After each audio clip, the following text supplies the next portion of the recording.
Welcome to CSCI E-3, Introduction to Web Programming Using JavaScript. The goal of this course is twofold. The first is to teach practical programming skills that you can use right away in building websites and complex web applications. And the other is to teach the fundamentals of programming that you can apply to any language. There are features of programming languages that are just about universal. Variables and objects and data types, conditionals, functions, scope. While the details of these things will differ from one language to another, we'll use JavaScript as a way to reveal the concepts at work beneath all of them. Along the way, we'll get a deep understanding of how JavaScript works. There's a quote from Douglas Crockford, one of the world's top JavaScript architects.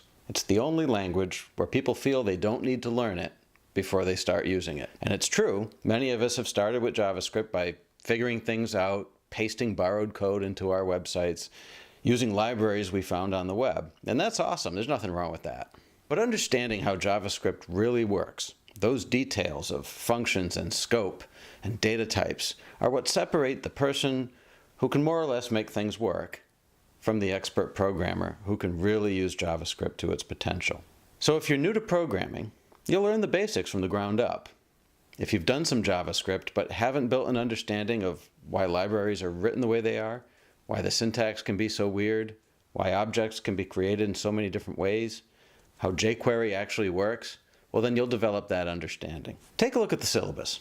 In the first 2 units, we will start with pretty basic stuff, like development tools, variables, and conditionals. Even experienced programmers will pick up some important nuances of the JavaScript language here. By the end of the course, you'll be able to extend jQuery, write your own libraries, and even work with multimedia and video. Everything we'll do is grounded in practical examples of what code can do.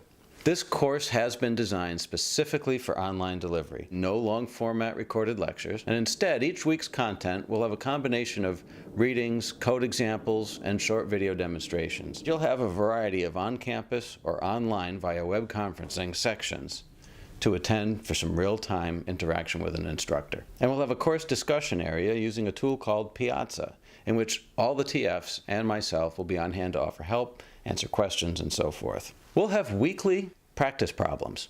These are short, relatively simple problems that will let you test your understanding of the material in a low-risk way. Doing them will provide both important practice and some easy points. Each unit will also have 1 or 2 substantial problem sets that let you demonstrate what you've learned on real-world problems, and you'll have several weeks to do these. They're worth most of the grade in the course. There's a final project of your choosing, and people have done everything from video games to cybersecurity and encryption tools to complex websites that do useful things and even pull in web services data on satellite tracking, weather, geographic information, and more. So that's the course overview.